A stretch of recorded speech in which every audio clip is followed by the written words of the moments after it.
Harwood is here with some students, and I would like for him to introduce the group of students with us today. Dr. Harwood. Madam Chair, thank you very much. Just so you know, today is the Career and Technical Student Organization Officers Conference. And so one of the things they're doing is coming to the legislature. We'd originally tried to do some things where we could get them out meeting with legislators, but being the first week of the session, it's hard to get people to commit to what they were going to be doing at this time. So instead, we divided them up into different committees that they had interest in. And so with me, I'll let them introduce themselves and their organization and their high school. Good afternoon. My name is Gabe Smith. I'm from Santa Fe Trail High School, and I'm with Kansas FBLA as the District 7 Vice President. FBLA stands for Future Business Leaders of America. A couple of things that we do in our organization is prepare students for careers within the business realm, but also we have a couple of health organizations and other careers as well. One thing that I participate in is called Public Service Announcement, where I just create a video, me and a couple teammates, we create a video about some important topics going on within our nation, and then we present about how and why we made it, and that's just one example of the many things we do in FBLA. Thank you. Hello, I'm Zachary DeLang, and I go to Derby High School, and I am with Technology Students Association. Hello, everyone. My name is Dayali Sanchez. I'm from Newton High School, and I am currently the Kansas BPA Vice President, and BPA stands for Business Professionals of America. Hi, everyone. My name is Shivani Hebser. I'm the current HOSA president. HOSA stands for Health Occupation Students of America, and it's a student-led organization for students across Kansas interested in healthcare or healthcare-related professions. I will just say all of you are aware of the outstanding students that are in the communities you are. This is a group of students that got elected to leadership positions at their school and then got elected to leadership positions at a state level. So as you can imagine, they spent the morning with the state board. It's a wonderful opportunity to see some of the just tremendous students and the leadership qualities that they have. It's one of those things that really just makes you feel better about the future of our state and our country because of the wonderful students we have. So Chair Erickson, thank you very much for giving them a minute to introduce themselves. Thank you. Is it Dahlia? Dale, did you say you're from Newton? When you said you were BPA and I said I was the sponsor, it was at Newton High School. So small world. So welcome. So good to have you all here. I hope you enjoy your day. Thank you, Dr. Harwood, for bringing them by.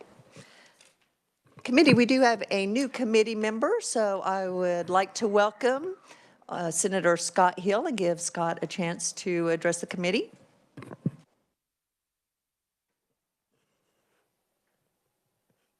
Well, I may be new to the Senate, but I'm not new to education. Scott Hill, represent the 24th District, which is Dickinson and Saline County. And my favorite thing to work on in the legislature is education, so favorite committee. So thank you. Welcome, Senator Hill. We do have a couple new people to introduce staff-wise, so we will go ahead and introduce Joe if you want to start and just go around the table, introduce yourselves. Great to see everybody again, now as a legislative fellow with KLRD, so happy to be here. And your name, Joe? Oh, I'm Joe Adams, sorry. For those who don't know, okay, all right, thank you. Good afternoon, committee. I'm Matthew Willis, Principal Research Analyst with KLRD, and so back again. Yes, we have new people. I'm Cindy Rexer. I am the committee assistant. This is my 7th year with Senate Education and my 14th year here at the legislature. Hello, I am Tamara Lawrence with the Office of Reviser of Statutes. Hi, I'm Janira Silva. I'm a fellow with the Office of the Reviser of Statutes. And I'm Hassan Olti with the Broadcasting Department. And I see Jennifer. Jennifer, if you would please introduce, we'll be seeing a lot of Jennifer, so if you'd please introduce yourself. Hello, committee. I'm Jennifer Light, oh my gosh, spoke too much this morning. Senior Fiscal Analyst for KLRD. I have all 3 of the budgets that go in front of this committee for the K-12 section, so that's the Kansas State Department of Education, school for the blind, and school for the deaf. Thank you. The staff does a yeoman's work, and we appreciate all of their work very much. So with that, we have quite a list of bill introductions, so we will open it up for any bill introductions that we might have. Senator Starnes. Thank you, Madam Chair. I would like to introduce RS 2511. It's a bill establishing a results-based funding model for technical colleges in Kansas to strengthen workforce development, promote economic mobility, and support rural vitalization. Are there any objections to that bill being introduced? Seeing none, it is introduced. Senator Sykes. Thank you, Madam Chair. I have a bill introduction, RS number 2909.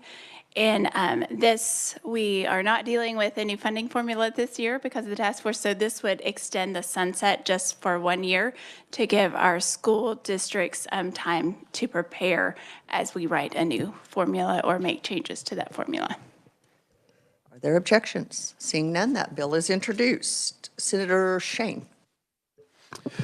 Thank you, Madam Chair. I would like to introduce RS 2512. And this is a bill requiring school districts to provide at least 30 minutes of daily recess time for students in K through 5. Any objection? Seeing none, that bill is introduced.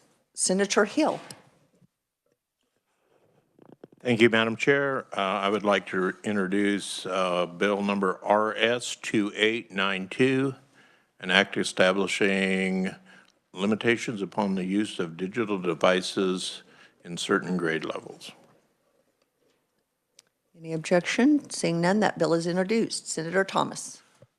Thank you, Madam Chair. Isn't there a rule against introducing a bill on your first day in committee, or is that something I read somewhere? That is not a committee rule, so we will allow it. Thank you. I apologize. I have a 26 RS 2457. It's a bill dealing with special education funding for virtual students. Any objection? Seeing none, that bill is introduced. Are there any other bill introductions from the committee? I have several. I have RS 2456, a definition of homeschool. Are there objections? Seeing none, that bill is introduced. I have RS 2534, and that bill deals with opting in to the federal income tax credit. Are there objections? Seeing none, that bill is introduced. I have RS 2799. That deals with allowing Pell Grants for workforce development. Any objections? Seeing none, that bill is introduced. I have RS 2800. This bill deals with disclosure of dead-end degrees in higher education. Any objection? Bill is introduced. I have RS 2459. This outlines requirements for post-secondary institutions working with secondary schools on courses that are taught within the school day. Any objection? Seeing none? The RS or the description? Both. That is RS 2459, and it deals with requirements for post-secondary institutions working with secondary institutions on providing basically dual enrollment during the school day on school grounds. Any objection? Seeing none, that bill is introduced. I have RS 2460. This deals with co-requisite courses and the Promise Act. Any objection? Seeing none, that bill is introduced. I think, believe it or not, that's the end of our list so far. Did I miss anything from anybody? Okay, very good. Then that concludes bill introductions. We will move on to our next order of business, which is review of 2025 education changes. We will start with Tamara Lawrence from our Office of Revisers.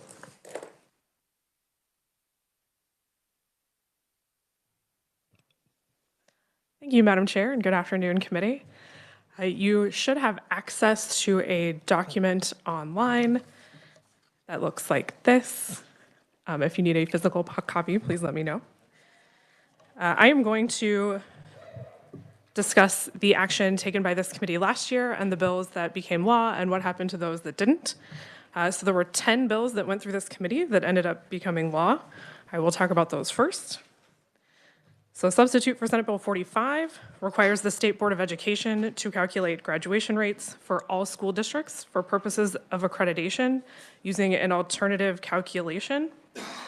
If you'll remember, initially this bill only pertained to virtual schools, but through committee discussion, it ended up being expanded to all schools. So this passed and is now codified in statute. Senate Bill 50 touches primarily on two things, the service scholarship programs, and then also the Kids Savings Account program. First, on those service scholarships, the bill established a uniform interest rate and a accrual date for repayment obligations for all of those service scholarships, and then made conforming amendments in the scholarship statutes. The second part of that, the bill amended the low-income family post-secondary savings account incentive, which is known as the KIDS program, and it reduced the maximum number of applications and then sunset that program in 2028. Senate Bill 78 requires post-secondary educational institutions to regularly review and update their accreditation policies and prohibits accrediting agencies from compelling such institutions to violate state law, and then there is also a cause of action in there for that. Senate Bill 114 authorizes non-public and virtual school students to participate in ancillary public school activities. And it also authorizes the students at the Kansas Academy of Mathematics and Science to participate in KSHA activities at the local school there. House Bill 2033 added nonprofit organizations that are accredited by the International Multisensory Structured Language Education Council to the list of approved at-risk education programs in the at-risk statutes. Substitute for House Bill 2102 provided for the advanced enrollment of military students whose parents will be stationed in Kansas, and it also corrected an incorrect federal citation in the Interstate Compact on Educational Opportunity for Military Children.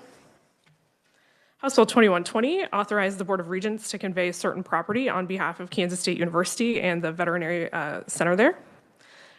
House Bill 2185 expanded the Kansas National Guard Educational Assistance Act to include dependents of National Guard members, and then it also amended the Kansas National Guard Educational Masters for Enhanced Readiness and Global Excellence, or EMERGE program, to include advanced degrees other than just master's program degrees. Senate substitute for House Bill 2382 required school districts to include a fetal development presentation as part of their curriculum for any course that addressed human growth, human development, or human sexuality. And then the bill also authorized the State Board of Education to establish compensation rates for members of the board. And Senate Bill 44 was actually heard by this committee, and at that time, it had to do with the Promise Scholarship Program and the definition of eligible institutions. Through the legislative process, that did become something else. So that's everything that went through this committee that became law. There were also a handful of bills that did not become law, but some are still out there and some are dead, so I'll quickly go through those. So I did just mention the Promise Scholarship Program, and that provision, along with an increase in the maximum appropriation to that program, were amended into Senate Bill 24 through the conference committee process. That bill was vetoed by the governor, and the veto was sustained. So ultimately, there was no change last year to the Promise Scholarship Program. Senate Bill 47 concerned requirements regarding local school board member information and their meetings. This bill was amended by this committee and the Committee of the Whole. It did pass the Senate and is currently sitting in House Education, so that one is still out there. So I'm going to talk about two bills at once because they have the same fate. Senate Bill 48 and Senate Bill 49. 48 had to do with accreditation requirements for school districts, and 49 was regarding the school needs assessments, the building needs assessments. Both of those bills did pass out of this committee as amended. They were then referred to Ways and Means and then re-referred back to this committee. So Senate Bill 75 established the Education Opportunity Tax Credit and was amended by this committee. It is now sitting in Ways and Means.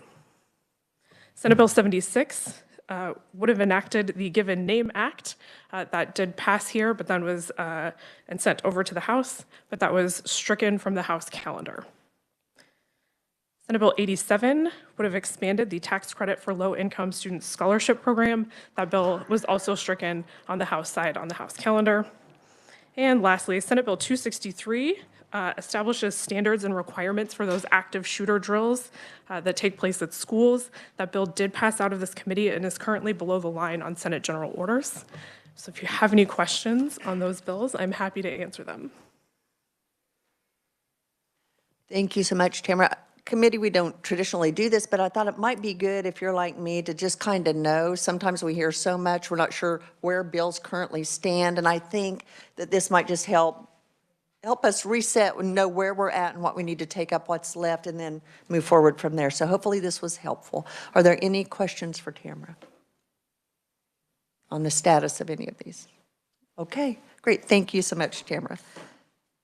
Next, we will move to a more traditional first day presentation, and that is K-12 by the numbers. Matthew, is that you and or Jennifer? Matthew Willis from KLRD.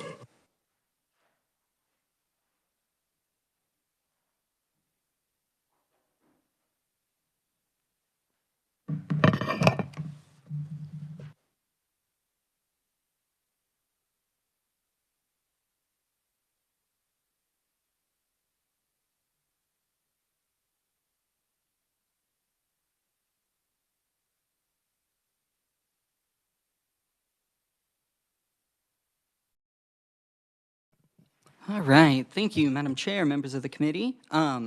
This will probably look somewhat familiar to you as it is the same slide deck as last year with just some updated information, a few different slides, hopefully enough to keep your interest, but if you notice some things look pretty similar, that's because they do. So again, I'll try and kind of provide a high-level overview of student numbers, test scores, graduation requirements, just kind of a lot of that basic number stuff, most of which has been updated for last year of the 24-25 school year. First, I'll start off with Unified School Districts map. So there has been a change and will be another change at the end of this year regarding school districts. First off, again, I guess I will pause and note, I believe you should all have hard copies, just because I know slides can be sometimes hard to read. There also should be a digital one available if you'd prefer. So onto the map, where the arrow is you will see where the Healy School District dissolved at the end of June last year, and all of its territory was taken by Scott County by 466. So those two districts that the arrow overlaps are now one district. Additionally, the Southern Cloud, which is mostly encompassed in that box up kind of in the north central part, did vote last November to dissolve. That was accepted by the state board, and so that is going through the process of figuring out where its territory will all go, but by the end, after the end of this school year, that school district will also be dissolving and going away. So the map is kind of changing a little bit, and I will try by next year to hopefully have one that is updated as far as those two elements. So moving on to kind of enrollment and demographics. So for the 25-26 school year, so what we're in right now, the current kind of unaudited head count of students is 471,334 in the state in public K-12 schools. Again, this is head count, not FTE, which is what we'll get into more when talking about budget or finance things. Last year, it was 476,833. So you'll note there's been a little bit of a decrease over last year. And you'll see this is a 10-year chart. So again, you can kind of see what the last 10 years are. I will note when you see at the bottom of these charts and there is one number or one year. That is the year of the school year ending. So 26 would be the 25-26 school year. 25 would be the 24-25. Just for the simplicity of not cluttering the graph, I just used the ending year of each school year. Moving on, for the 10 largest districts, they did not change at all from last year as far as which are the 10 largest districts. Lawrence and Andover did swap places, but you will see it's still, Wichita is still the largest as far as student headcount goes, followed then by Olathe and Shawnee Mission and Blue Valley, and in general is all rounded out by either kind of urban, suburban areas. Counterbalancing that, smallest districts, this one has changed in part because Healy is dissolved, but you also had, there was kind of a little bit of movement. You will notice Southern Cloud, which is the one that is dissolving, is the smallest with 40 students, and then all of the others that are the smallest range from that 70 to just over 100 students. And again, this is head count. And so, yeah, it'll be a little different next year as well. Breaking up or changing for race and ethnicity of public schools for the current school year. You'll see the numbers there, and then it goes back kind of 5 years. So you'll see some slight changes, but generally not. Nothing dramatic in the change of that composition of the schools. And when I get through the demographics, I will pause for questions. Then kind of the last few that I have for this section are the free and reduced lunch. So this has the current free and reduced lunch count, the free lunch being the larger one in kind of that peach light orange color, and the reduced being the darker color of those two. Overall, the number of students has shrank a little bit from last year. This is a new one compared to last year as far as the slide. So I went ahead and did the 10 districts that have the largest number of free and reduced students. So again, you can kind of see some definitely has overlap with just the 10 largest districts in general, but there are a few that fall outside of kind of the 10 largest by number of students who do have a greater amount on free and reduced. And then for percentages, as a state, you'll see it has decreased slightly. So in last school year, 24-25, the overall state free and reduced was about 49% of students. That has fallen to 48, with about, pretty much split half and half as far as going from 41.5% to 41% for free lunch and 7.5% to 7.1% with rounding for reduced. And then the last one on free and reduced lunch is I also went ahead then and threw up the top 10 districts by percentage. So this is not necessarily, aren't necessarily large districts, but ones that have the largest amount of their student enrollment receiving either free and reduced lunch. I will note for 401 Chase Redmond, that's in the kind of green color, that is because I only have the total. Either one of those numbers was under 10, and so it was all suppressed other than the total. And so that's why it's not broken out as telling you whether it is for what amounts are free versus reduced. I guess I will go ahead. That has been a lot, so I'm happy to pause here for questions, and then I will dive into special education. So are there any questions over this so far? Questions from the committee? Senator Petty. Matthew, on that slide that deals with school districts' size, that was the 10 smallest school districts. I'm just curious as to, because of course we know that Southern Cloud, as you mentioned, is closing. But on these school districts, because sometimes we get caught up in the size, if you could provide the distance to the nearest school district? Okay, yeah. Or school building, maybe even. And then I had a second question, Madam Chair. So on the last slide that we stopped on, the free and reduced by percentage, that's the percentage of their enrollment as compared, well, the one before was total students in the state. But the free and reduced, I'm getting confused here. So there's some difference there between the top 10 and then the free and reduced as a percentage of their enrollment. Madam Chair, Senator, yes, I think outside of, there are several, but yes, you are correct in that some of the districts that have a high percentage of their students receiving free or reduced lunch are smaller districts. But you do have a little bit of overlap in both, Wichita, Kansas City, Topeka. There are some where they are on both as far as the number of students and the percentage, but you do have a little bit of some variance between those two tables. Thank you. Other questions? Seeing none, Matthew, please proceed. Sure thing. So I realized there was just the one slide left before I was planning to pause. So, but this is special education enrollment as kind of last student demographic, broken up again by IDEA students and gifted students.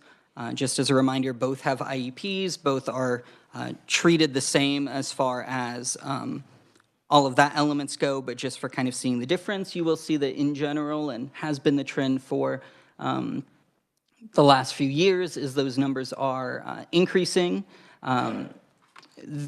25 compared to, or the 24-25 school year compared to 23-24, it's not a huge increase, but you do see a little bit of growth in both. Which is, the last 2 years you have seen the growth in gifted, whereas before it was primarily just shrinking.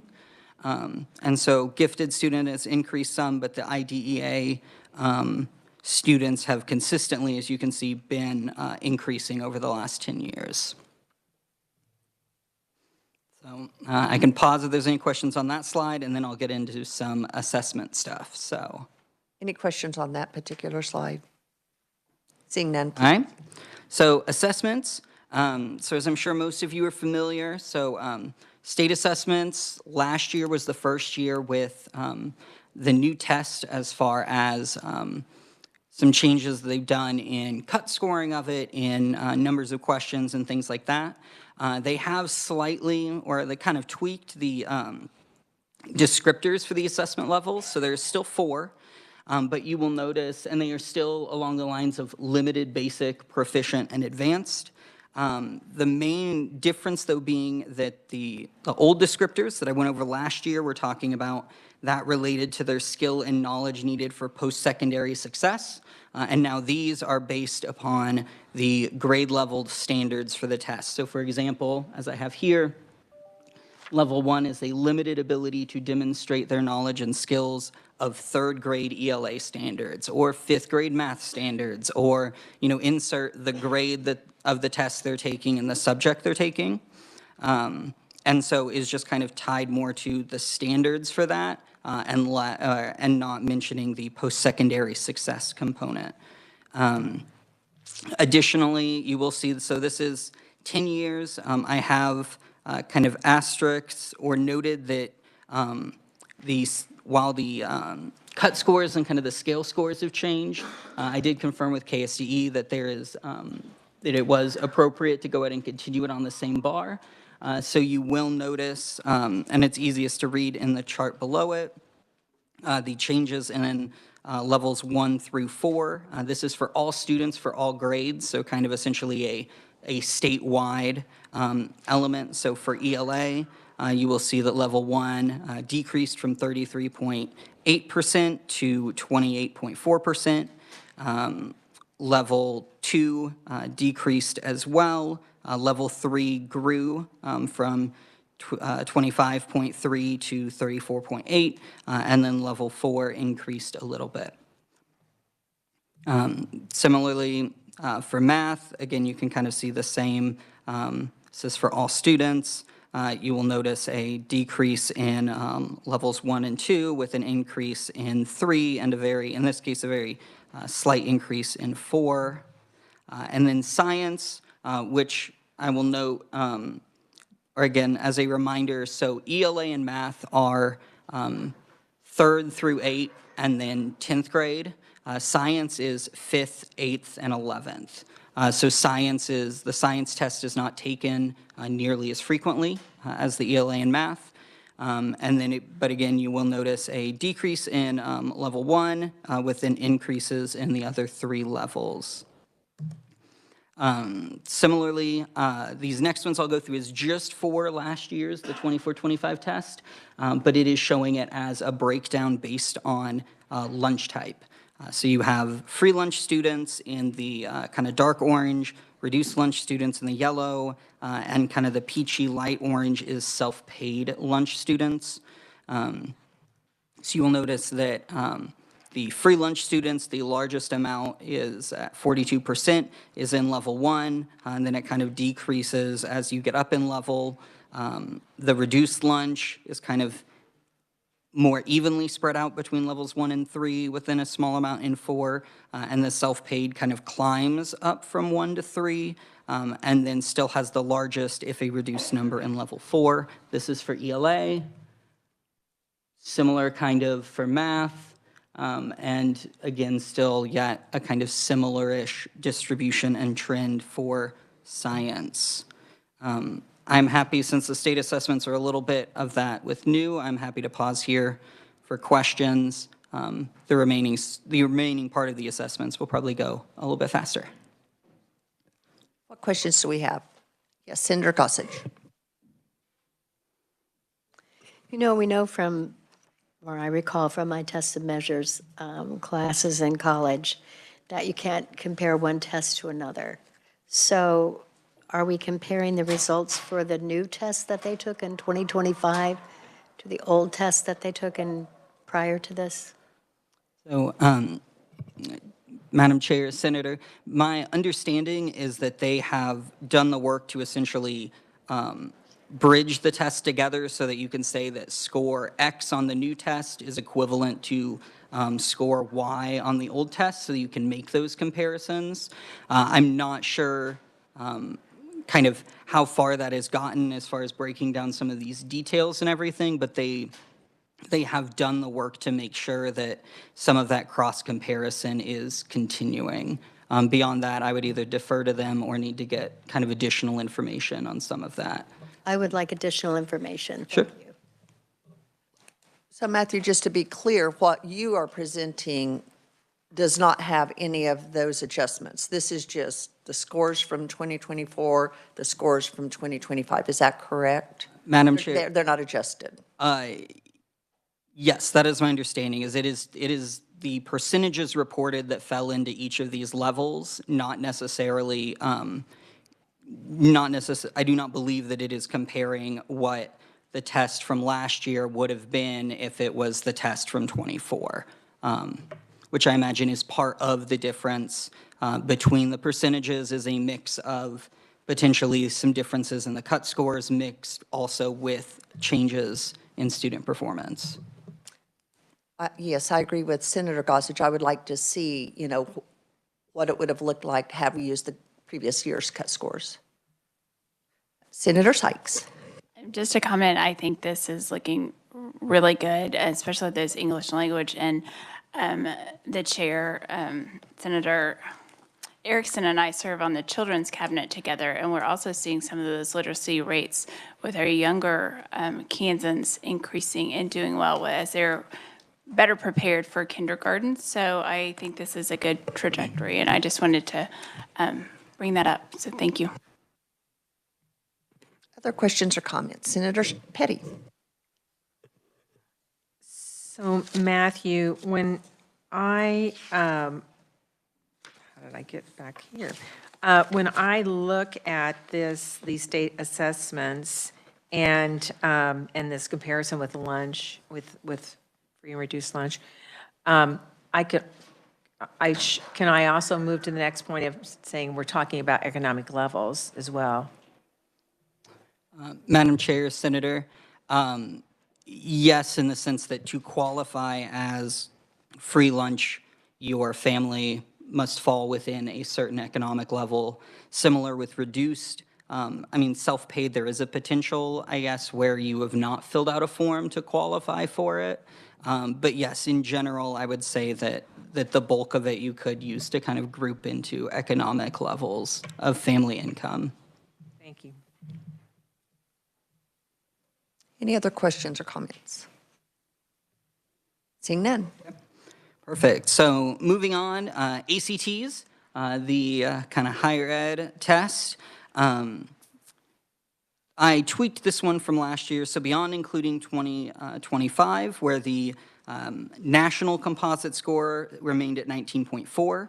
Kansas went from a 19.3 in 24 to a 19.1 in 25. And so you'll notice the left side of the graph is the composite score for ACT. The right side is the percentage. I went ahead and included the bar graph there with it that shows the percentage of Kansas participation. I will note this is, ACT does it as kind of an estimate of the percent of the graduating class that would have taken it that year. And so it's not necessarily, it's attempting to try and give an idea of the graduating students, how many would have taken it, given that you could have individuals taking it multiple times, or you could have somebody as a sophomore or a junior, trying to kind of cancel out that noise. But this is ACT's estimate of what the participation rate was, essentially kind of year to year. And so you will note that the last 4 years, it is fairly stable, just fluctuating generally by 1% or 2%. And so that is ACT. You will see some slides for NAEP. Nothing has changed here, so the NAEP's tests are given every 2 years. So this spring in 26, they will be administering them to a selection of Kansas students, and then those scores will be published in usually around January of 27. So next year should hopefully have kind of an update there, but I did want to include it just because these are these slides, I realized I did not update because yes, the 24 NAEP scores did come out at the end of January. So I will update these and send you a new slide deck that has the 24 scores in there. I had not realized I had not done that. So. But in general, the 24 that we went over last year are still the most current NAEP ones, but there should be some new ones coming out sometime kind of next January, early February. And that is the end of the assessments. If there's any questions about those ACT or NAEP. Senator Shane. Thank you, Madam Chair. Matthew, could you, okay, I just want to make sure that I followed you correctly. So there is a 2024 score that's available for the NAEP, correct? Yes. Okay. Is the same general trend of declining score, is that going to be what we see when you update this slide to include 2024, or what should we potentially expect to see when those data are added? Madam Chair, Senator, I do not remember off the top of my head what those scores are, but I will make sure and get them updated this afternoon and sent out. So, thank you. Senator Sykes. Thank you. Thank you, Matthew. On the ACT scores, so in 2020 and 2021, we saw a bump in students taking the ACT. Was that when we started funding it? That was the year, 2019, so that 82%. So my question then is, and I say this, so my children did not do the ACT, they did the PSAT and SAT. Are we seeing a shift from some students being pushed to take the other test? Or do you have that information? Madam Chair, Senator, it is at my desk from last year. The SAT, at least in Kansas, is, I believe, still single-digit percentage of students taking it. So I imagine more that it is an element of, I know you have some universities that are no longer requiring it, potentially, and as well as maybe students having other fields or doing other things that just don't necessarily take it. And again, the participation rate is an estimate of kind of the ACT organization itself, so there also could be some noise in just that estimate being slightly off.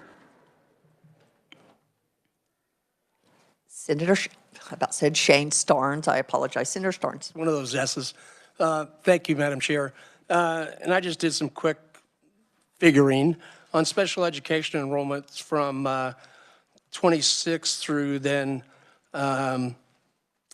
was at 17% if I looked at the total amount of students compared to in special ed, and now we're at 19.5, so a 2.5% increase over that time. Is it due to, well, that'd be a question I guess I could ask the Department of Education in regards to them being identified, or are we seeing more special ed specific students? So that'd be a question. The other thing is, I'm not sure which color the pink is for Kansas and Oklahoma when I start looking at these scores. So which pink are we? Yeah. The bottom one. Senator, I appreciate it. So Oklahoma, you were correct, the Oklahoma and Kansas are a little similar. So Kansas is the kind of orangey pink one that is closer to the red national line.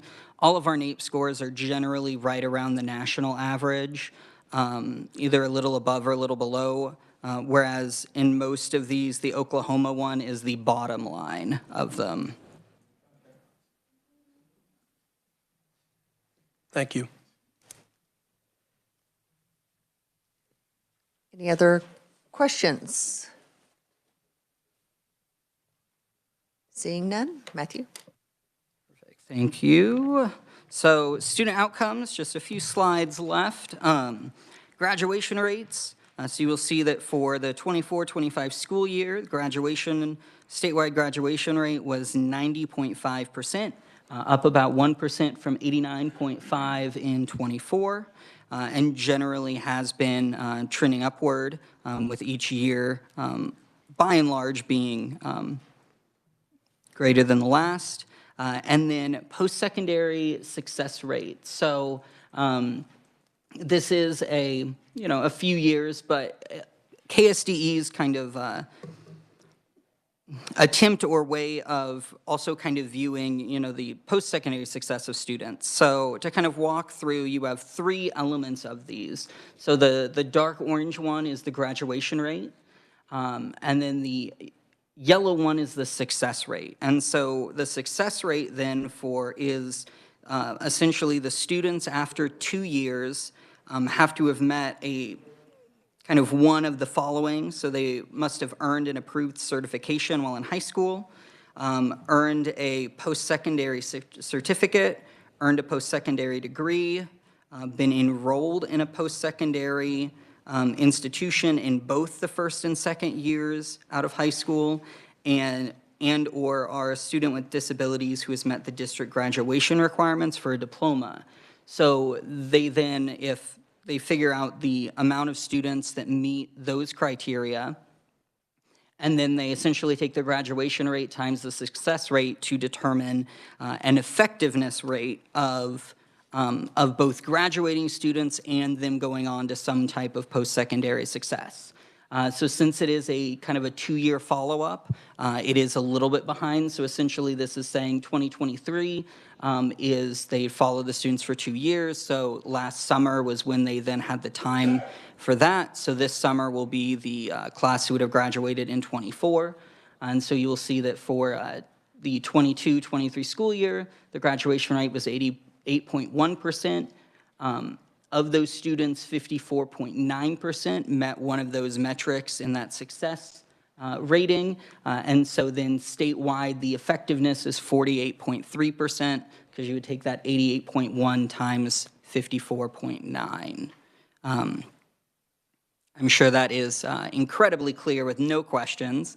I will attempt to answer what questions I can, and if not, I'll go back to the department. Senator Gossage.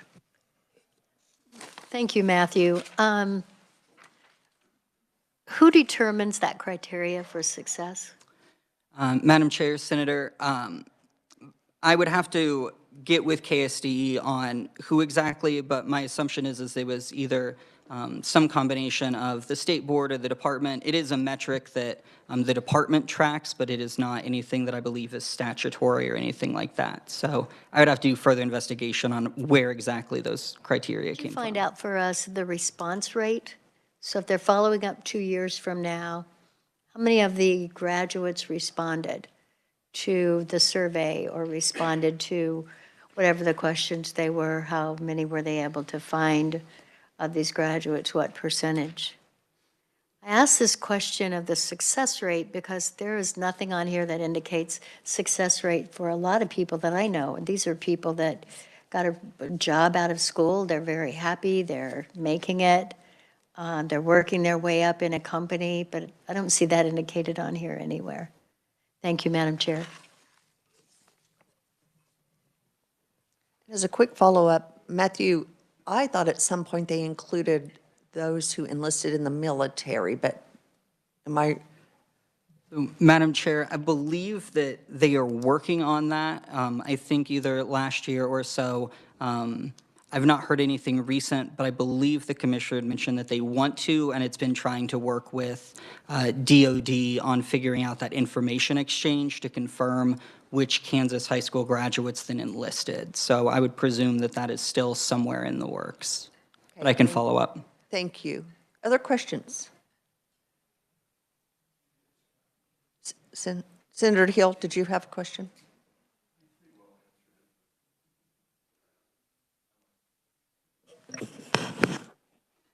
Thank you, Madam Chair.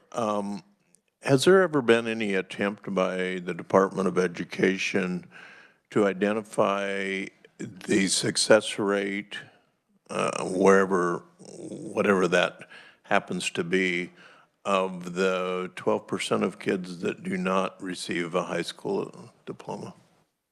Madam Chair, Senator, I do not have that information, so I'll follow up and find out. Okay, thank you. Senator Sykes. Yeah, as we dig into this a little more, so that success rate, I'm wondering, because I know the Board of Regents is looking, so a lot of students have done the requirements to get a certificate, and that's something that we've talked about, reaching out to those students to realize that they do have a credential or something. So I guess I'm just kind of curious.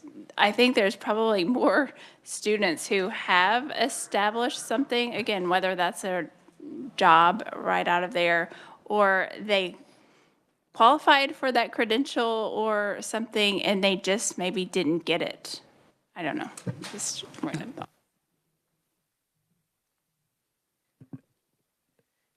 So along those lines, on the success rate, Matthew, it's just one of the indicators is if they are enrolled. It doesn't necessarily mean that they are successful in their post-secondary coursework. They can fail it. They can be in one. I mean, it's just enrollment, correct? Or are there other requirements to be considered part of the success rate? So, Madam Chair, so one is having earned a post-secondary degree. One is having been enrolled, but it would need to be for both years that they're following. So, I mean, if you're at a four-year institution, you're halfway through. So I do not believe that there is anything further as like enrolled plus meeting like a certain level. But again, my guess is, I think it probably depends on how they are getting this information, whether they are seeking that. But it is that you graduate, and then the 2 years after graduation, you were enrolled in a post-secondary institution. So they could be enrolled in co-requisite or remedial coursework, and that would still count in the success rate, as you know it. Reading it as enrolled, I would say yes, but again, I'll get further information to see if there are other elements in that definition. Okay, thank you. If you could get more details, I think that'd be helpful. Yes, Senator Shane. Thank you, Madam Chair. Yeah, I think I recall last year we almost said that the success rate was more like a post-secondary participation rate as opposed to success. And so I think that's one way to look at it. Matthew, has there been any speculation by the agency or the state board on why there appears to be a negative correlation or an inverse relationship between graduation rate and achievement scores and ACT scores? Madam Chair, Senator, I can reach out. It's nothing that, or that is not anything I have any information on, so, but I can reach out and ask.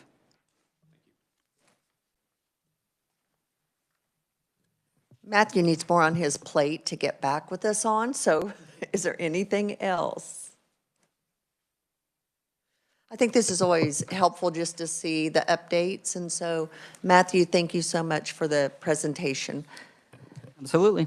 Okay, committee, a couple of quick announcements. Tomorrow, we will be meeting and taking bill introductions, as well as having a hearing on Senate Bill 302. That is the cell phone bill. And then next week, of course, we will not be here Monday. Tuesday is Literacy Day. I don't know if you all received information about Literacy Day, but a lot of activities going on around the Capitol around literacy. We will have Dr. Cynthia Lane here presenting on literacy, so we'll have an update on that on Monday. And also, mark your calendars for January 28th is Teacher of the Year, and we all look forward to that. So, yes, Cindy.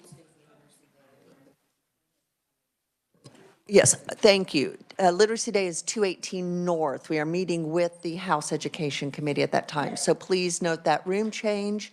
Anything else for the good of the committee? Seeing none, we are adjourned.